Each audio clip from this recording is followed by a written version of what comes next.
In the late-night subway, only one woman remained. Suddenly, the lights dimmed. To her surprise, the woman saw her long-deceased mother here. Then, a creepy box containing a monster appeared on the floor. Subsequently, she witnessed an even more horrifying scene. What exactly is this monster? This matter needs to be traced back to 1963. Professor Arthur Wells led a team to discover a temple. The temple was filled with headless skeletons. They found a stone chest deep inside the cave. Then Professor Arthur's team brought the box out. Time passed, and it's now the present. A girl in a rental house was making a phone call to her family. She would hear strange noises and even have nightmares while being there. She had planned to move out as soon as possible. Suddenly, a pair of footprints appeared in front of her. The power in the apartment also went out. The girl heard a noise, stood up, and noticed a mysterious box in the opposite room. Unbeknownst to her, a pair of glowing eyes was approaching from behind.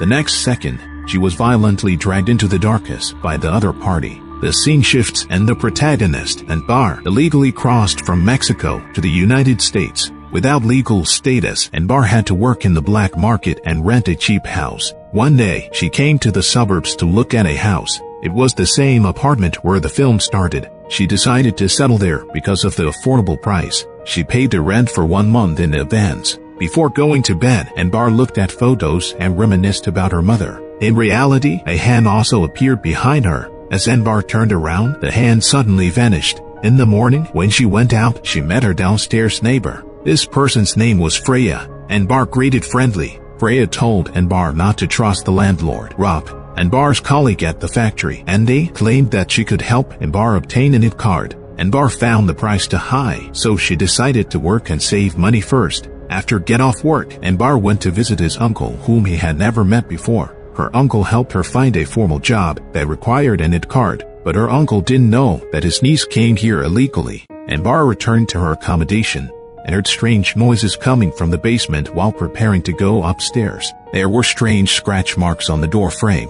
Without much thought, she planned to return the house and raise money to get her documents. However, Rock said that he had already spent the rent money. Anbar had no choice but to return to her room, where she heard crying sounds coming from downstairs again. She noticed that Freya's room downstairs was unlocked. Anbar felt very strange. At that moment, there was a shadow with glowing eyes standing in the room. That night, Anbar dreamt of her mother again. This time, there was a strange box in her mother's hospital room. Something was trying to crawl out of the box. This scene startled Anbar awake. While at work, a butterfly appeared behind her inexplicably. Then there was a hand touching her shoulder. Anbar broke out in a cold sweat from the shock. After work, Andy was curious why Anbar suddenly became anxious to get an IT card. It turned out that Andy had been unaware that Anbar had immigrated illegally. After learning about Anbar's situation, Andy agreed to lend her the remaining money. Anbar was thrilled and handed over all her savings to Andy. She felt happy thinking about the new life that was about to begin.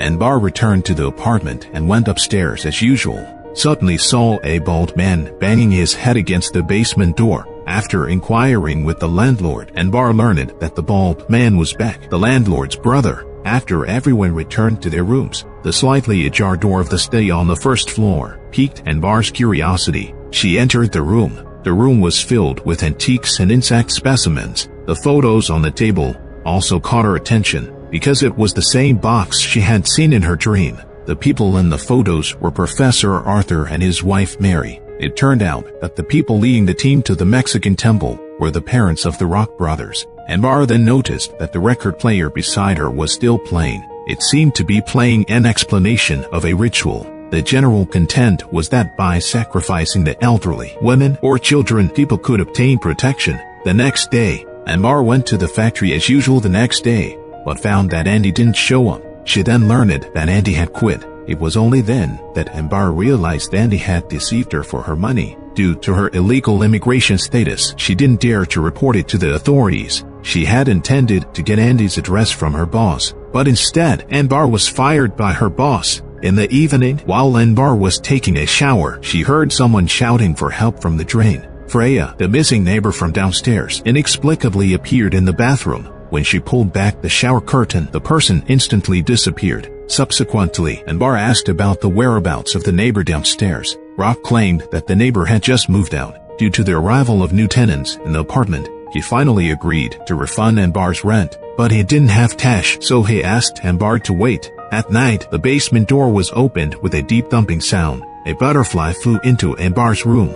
Following the guidance of the butterfly, she saw her mother appear in front of her. This scene also frightened Ambar so much that he jumped up. At that moment, she noticed that the door was open. Ambar went to the doorway and saw a dark figure standing in the opposite room. In the blink of an eye, the figure suddenly disappeared. At the same time, footprints on the floor entered a room. Afraid, Ambar moved to the side. She followed the footprints downstairs and witnessed Freya being dragged into the basement. She didn't want to stay here for a second longer. Ambar hoped that her uncle would come and pick her up, but he went on a long journey. The uncle asked her to call the police. Helpless, she could only tell the truth. It turned out that Ambar had illegally immigrated to the United States from Mexico after her mother's death. After learning about it, the uncle promised to come back as soon as possible. Ambar chose to spend the night in the subway. In the previous second, there were many people in the subway car, but in the blink of an eye, she was the only one left. In the flickering lights, Ambar saw her deceased mother. The box appeared again.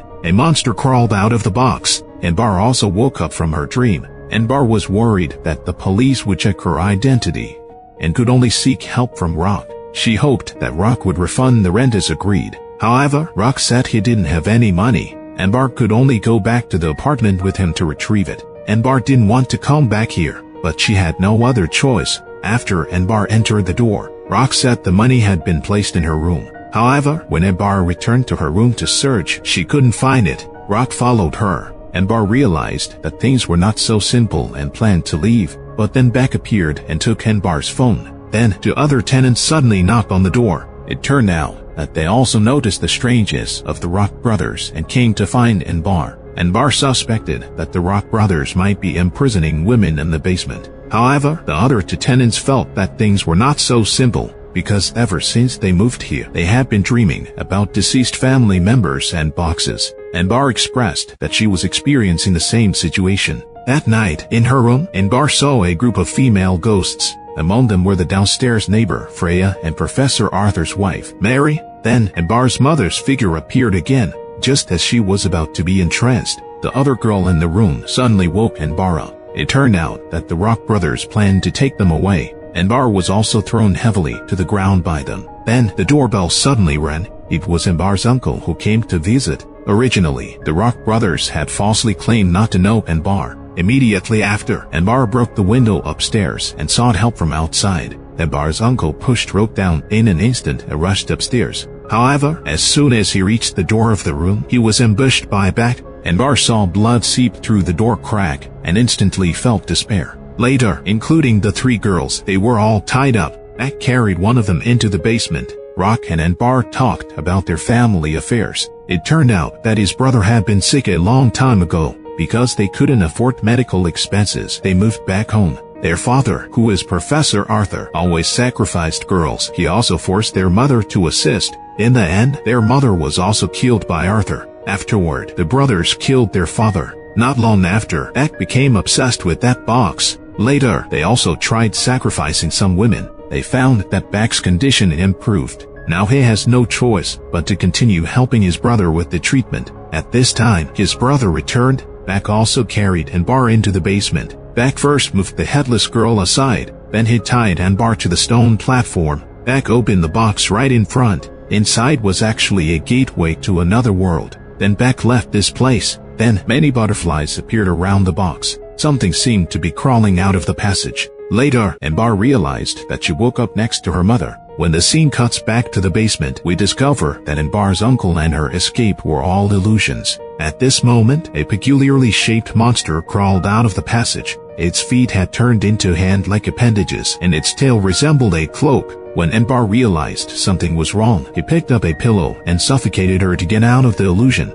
The monster had already crawled back into the box. It turned out that Professor Arthur had discovered the secret of the box shortly after finding it. He forced his wife to sacrifice women in exchange for the protection of demons. In the end, he even sacrificed his wife. The monster was somewhat timid and skilled at manipulating dreams. Everyone who moved here would dream of their deceased loved ones. It confused people's minds, and those who became obsessed would eventually become its food. Upon learning the truth, Anbar went straight to the study and grabbed a weapon. Beck noticed something was amiss. Just as Rock intended to come out and check, Anbar, who arrived in a hurry, knocked him down. Meanwhile, his brother rushed over. The other person forcefully pushed Anbar down and stomped on her ankle, breaking it. At this moment, the other girl quickly pushed him away and attempted to escape. However, Beck threw her downstairs instead. Anbar initially intended to grab the weapon, but Beck pulled her towards the door. Anbar instinctively clenched the shard in her hand. When the man intended to strangle Anbar, she decisively used the shard to cut his artery. Then, Anbar continued to vent her anger on him. She dragged the injured Rock onto the stone platform in the basement.